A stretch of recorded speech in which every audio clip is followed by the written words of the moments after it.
Hello everyone, welcome back to my channel if you are new here. In today's video we are going to draw this beautiful toucan bird in black and white. If you don't want to miss any tips and tricks, please watch until the end. Without further ado, let's pick up the tools and get started. Now let's take a look at the materials I will be using for this artwork. For blending, I will use blending stumps and the makeup brushes with hard bristles. For the highlights, I'm going to use a Tombow Mono Zero eraser, a white gel pen, a white pencil and a putty eraser. These four will be used for different kind of highlights, followed by the Staedtler pencils. I highly recommend all these supplies. The paper I'm going to use is the Straightmore Bristol 300 series. It is my favorite paper because of the smooth texture.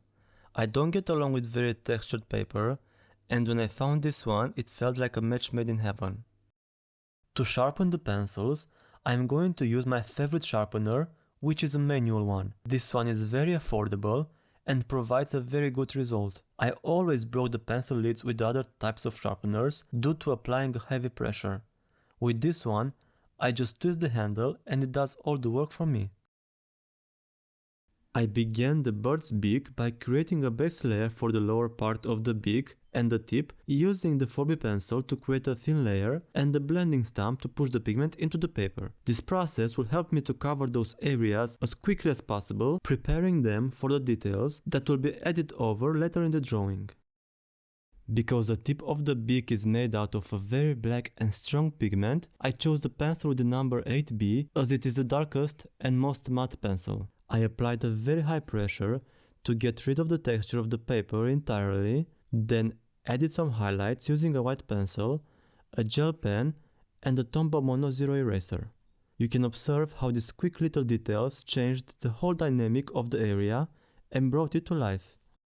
The top of the beak was created from many layers with lots of layering, followed by blending out the pencil. Then I repeated these steps until I reached the desired shadows. It's very important to work from light to dark and with light pressure to get a better overview on tones and shading. Blend the wider areas, I used the blending stump, and for the smaller areas I used the makeup brush. To darken up certain areas and give dimension to the beak, I layered with the 8B pencil using circular movements. You can see how slowly the beak starts to take on a 3D effect due to the strong contrast. Many beginners are afraid to use very strong shadows in order not to spoil the drawing, but they help to avoid the flat look effect. Towards the end, I created some highlights with a putty eraser and some details with a Tombow Zero Mono eraser. The bottom of the beak is much darker because the top part casts a shadow on it. Here I used the same methods as for the upper half, plus some vertical lines to create some more textures. This black stripe and the black tip specific to toucan birds seems to me to frame very well this whole area of the beak due to the strong contrast it creates. As with the tip, I used a very strong pressure to get rid of the texture of the paper and create a very rich black. The highlight was entirely created from shading and using the Tombow Mono Zero eraser to add more shine to the area. The eyes are my favorite part of a drawing.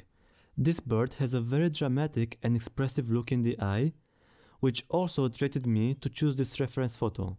Because most of the eye is very dark, I decided not to preserve the highlights, but to add them later on.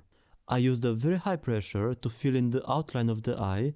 Then it was the highlights' turn to be added, using a gel pen for the strong highlights and the white pencil for the softer ones.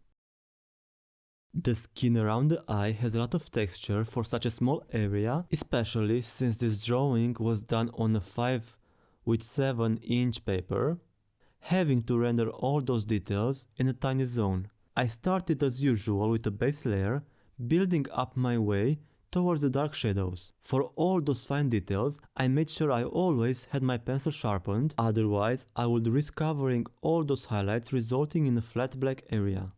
I preserved the highlights by drawing around them, and to give them more shine, I used a gel pen at the end. This area around the eye appears to have a bone structure, but I'm not sure about that. To get this bumpy effect, I used a lot of layering, preserving the highlights and drawing around them, followed by using a blending stamp to soften the edges of the shadows and a putty eraser to add a little shine to the area. By using the makeup brush, I finally marked where the dark areas will be placed to help me in the following layers. With a very sharp 4B pencil, I started to create the first layer of feathers, following the direction of their growth. I applied the same pressure all over the area, then switched to an 8B pencil to darken the area under the beak and the surrounding zones. For the feathers on the back of the head, I only used a black pencil and a Tombow Mono 0 eraser. After the base layer has been finished, I started marking down the placement of the lights and darks in the feathers, following the direction of growth, and with a big pressure on the pencil, I started to create the feathers. These feathers are very similar to drawing fur. I drew cautiously around the highlights so as not to cover them and lose their markings. The most important tip when drawing very thin feathers or fur is to hold the pencil as close as possible to the tip and sharpen it every few minutes. Because the chest area is very dark, I opted to add a layer of a very solid black and add after details with a white pencil. The back is the largest area of this artwork, so I decided to apply a base layer over its entire surface, this time using the largest blending stamp at hand, whereupon I sketched the location of the feathers. Also in this area I only used an 8B pencil and a very high pressure to achieve a solid black.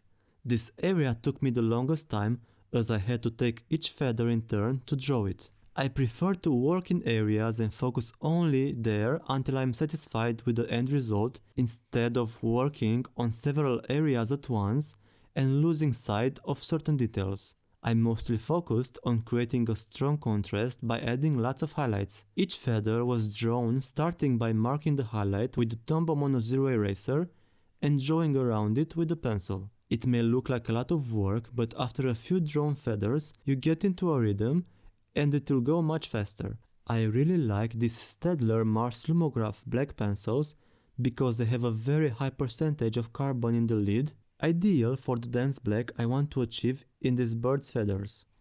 Now we came to an end of the video. I really hope you enjoyed it and you've learned a lot from it. I am posting one time a week and normally graphite, colored pencil or pastel related videos, so if you don't want to miss any of those, please hit that subscribe button and the bell button as well to be notified every time a video goes live, and I really hope I'm going to see you in the next one as well. Have a nice day. Bye guys!